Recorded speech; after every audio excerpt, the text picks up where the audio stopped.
بسم الله الرحمن الرحيم. الحمد لله رب العالمين، والصلاة والسلام على أشرف الأنبياء وإمام المرسلين وعلى آله وصحابته أجمعين. أما بعد، فقد قال الله تعالى: يا أيها الذين آمنوا كتب عليكم الصيام. وقال النبي صلى الله عليه وسلم فيما أخرج الشيخان البخاري ومسلم رحمهما الله تعالى: من صام رمضان إيمانا واحتسابا غفر له ما تقدم من ذنبه. آج بروز جمعہ بھارت میں 24 اپریل 2020 اور 30 شعبان 1441 ہے۔ ماہ رمضان المبارک کی آمد ہے۔ گویا کہ رمضان کا یہ بابرکت مہینہ اپنی رحمتوں کے ساتھ سایہ فگن ہے۔ چند ہی گھنٹوں کے بعد انشاءاللہ اس مبارک مہینے کا آغاز ہو جائے گا۔ جیسا کہ امام نووی رحمۃ اللہ علیہ نے المجموع میں تحریر فرمایا ہے، اور اسی طرح دکتور علی الصلابی نے بھی نقل فرمایا ہے کہ سن ہجری 2 میں شعبان کے مہینے میں رمضان کے روزے فرض کیے گئے، اور اس اعتبار سے نبی کریم صلی اللہ علیہ وسلم نے اپنی زندگی میں تقریباً 9 رمضان گزارے۔ بخاری و مسلم کی نقل کردہ اس حدیث پاک میں رمضان کے روزوں کے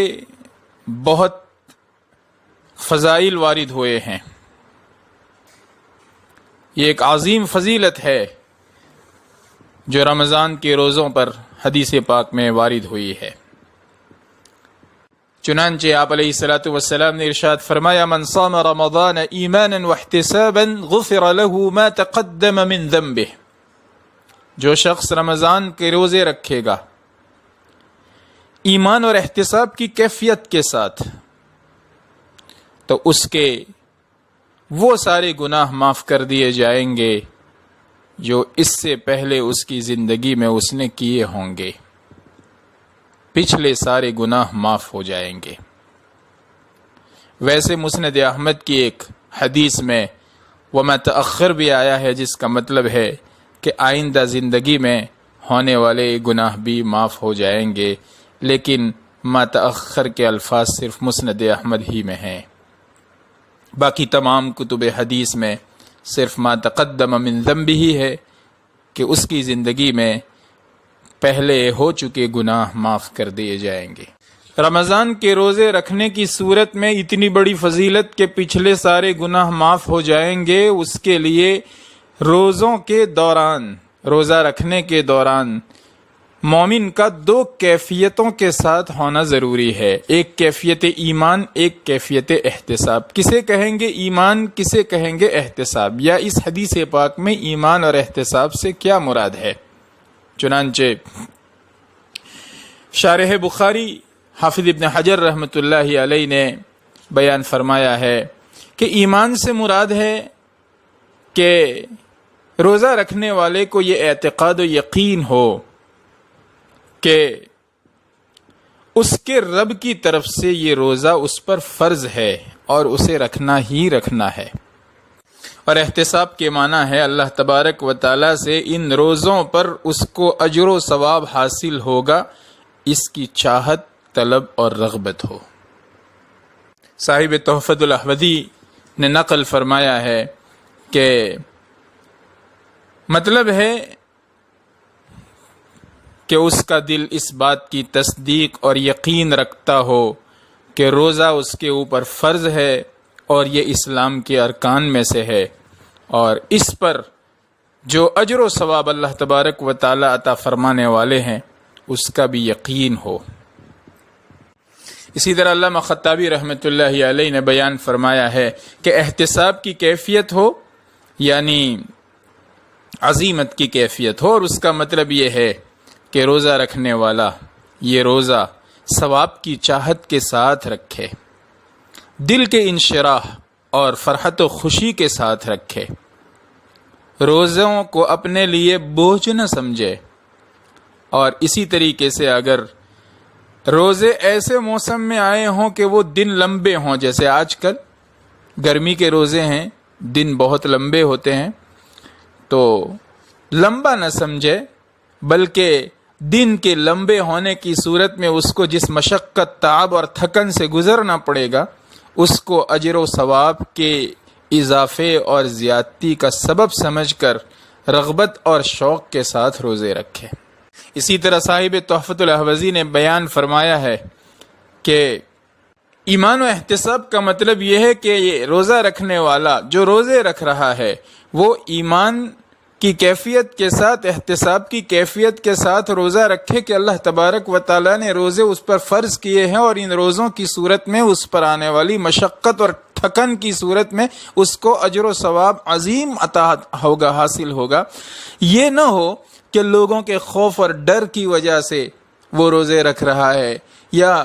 اس کی طبیعت میں شرم ہے کہ اگر میں روزہ نہیں رکھوں گا تو لوگ کیا کہیں گے، اس شرم کی وجہ سے ایسا نہیں ہونا چاہیے۔ اسی طریقے سے لوگوں کو دکھلاوے کے لیے، ریا اور شہرت کے لیے بھی نہ رکھے، بلکہ ایمان کی کیفیت کے ساتھ اور اجر و ثواب کی امید کے ساتھ روزے رکھے، تو اس کو یہ فضیلت حاصل ہوگی کہ اس کے پچھلے سارے گناہ معاف ہو جائیں گے۔ ما تقدم من ذنبہ، علامہ سندھی رحمۃ اللہ علیہ نے حاشیہ ابن ماجہ میں اور ان کے علاوہ دیگر حضرات نے نقل فرمایا ہے کہ ما تقدم من ذنبہ کا مطلب عمومی طور پر تو یہ ہوا کہ صغائر کو بھی معاف کر دیا جائے گا اور کبائر کو بھی معاف کر دیا جائے گا، لیکن اہل علم نے، جمہور علماء نے دیگر احادیث اور آیات کی روشنی میں یہ بات بیان فرمائی ہے کہ یہاں چھوٹے چھوٹے گناہوں کے معاف ہونے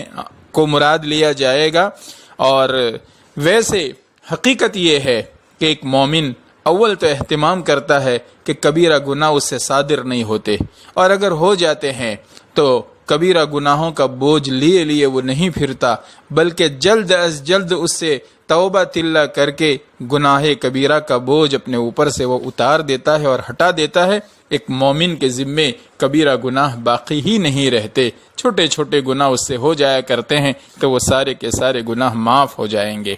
پھر اسی طریقے سے ظاہر سی بات ہے کہ ایک آدمی، ایک مومن جب روزے رکھے گا، قیام اللیل کرے گا اور اللہ تبارک و تعالیٰ کے حضور معافی مانگے گا، تو وہ کبائر کی توبہ تو کر ہی لے گا، اس لیے انشاءاللہ اس کے سارے گناہ معاف ہو جائیں گے۔ امام نووی رحمۃ اللہ علیہ نے بیان فرمایا ہے کہ گناہوں کو مٹا دینے والی فضیلتیں جن جن اعمال پر وارد ہوئی ہیں، ان اعمال کے کرنے کی صورت میں ظاہر سی بات ہے کہ ان نیک اور صالح عمل کرنے والے شخص کے ذمے اگر صغیرہ گناہ ہوں گے تو وہ سارے کے سارے معاف ہو جائیں گے، اور اگر کبیرہ ہوں گے تو ان میں تخفیف و آسانی ہو جائے گی، اور اگر نہ اس کے ذمے صغیرہ ہوں اور نہ اس کے ذمے کبیرہ ہوں، جیسے کہ انبیاء علیہم السلام کے ذمے کوئی بھی صغیرہ کبیرہ گناہ نہیں ہوتا، یا ایسے صالح بندے، تو پھر اس صورت میں ایسے لوگوں کے حق میں ایسے مکفرات الذنوب، گناہوں کو معاف کرنے والے صالح اعمال جو ہیں وہ جنت میں درجات کی بلندی کا موجب اور ذریعہ بنیں گے۔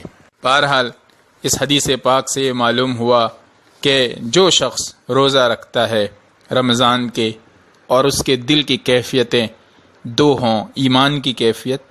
اور احتساب کی کیفیت، اسے یہ یقین ہو کہ یہ روزہ مجھ پر میرے اللہ نے فرض کیا ہے، یہ ارکان اسلام میں سے ہے، اور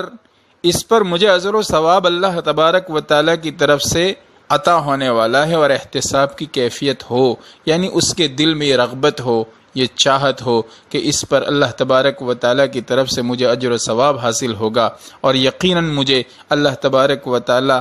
نوازیں گے۔ تو ان دو کیفیتوں کے ساتھ اگر روزہ رکھتا ہے تو اس کے پچھلے سارے گناہ معاف کر دیے جائیں گے۔ اب یہاں پر اہل علم کے لیے ایک تنبیہ عرض کرنا ہے، اور وہ یہ ہے کہ ایماناً اور احتساباً کی وجہ نصب کیا ہے۔ چنانچہ ایک قول کے مطابق تو یہ حال ہے، حال ہونے کی وجہ سے منصوب ہے،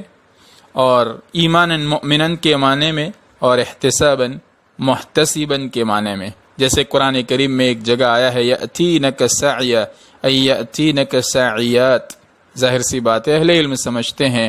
کہ یہ سعی بوقت اتیان ہی ہوگی، حال اور اس کے عامل کے زمانے میں یکسانیت ہونا ضروری ہے۔ لہذا جس وقت وہ روزہ رکھ رہا ہے یا جس وقت میں وہ روزے سے گزر رہا ہے، اس وقت اس میں ایمان کی کیفیت اور اس میں ایک احتساب کی کیفیت ہونی چاہیے۔ جب اسے یاد آ جائے تو ان دو کیفیتوں کا استحضار کر لینا چاہیے۔ دوسرا قول یہ ہے کہ مفعول لہو ہونے کی وجہ سے منصوب ہے، تو مطلب یہ ہے کہ من صام رمضان بسبب الایمان و بسبب الاحتساب، یعنی اس نے اس لیے روزے رکھے کہ وہ مومن ہے، اس نے اس لیے روزے رکھے کہ روزوں پر اسے اجر و ثواب کی امید ہے، تو اس کو یہ فضیلت حاصل ہوگی۔ واللہ اعلم بالصواب۔ اور ہم نے اس کو تنبیہ کا عنوان اس لیے دیا کہ ظاہر سی بات ہے کہ تنبیہ کا عنوان ایسے موقع پر لگایا جاتا ہے کہ اگر اسے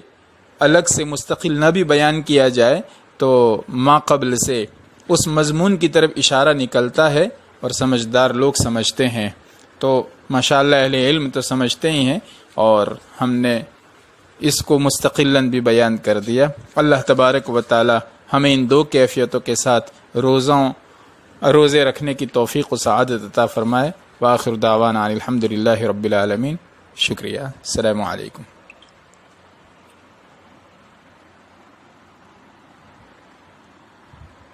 بسم اللہ الرحمن الرحیم۔ الحمد للہ رب العالمین، والصلاة والسلام على أشرف الأنبياء وإمام المرسلين وعلى آله وصحابته أجمعين. أما بعد، فقد قال الله تعالى: يا أيها الذين آمنوا كتب عليكم الصيام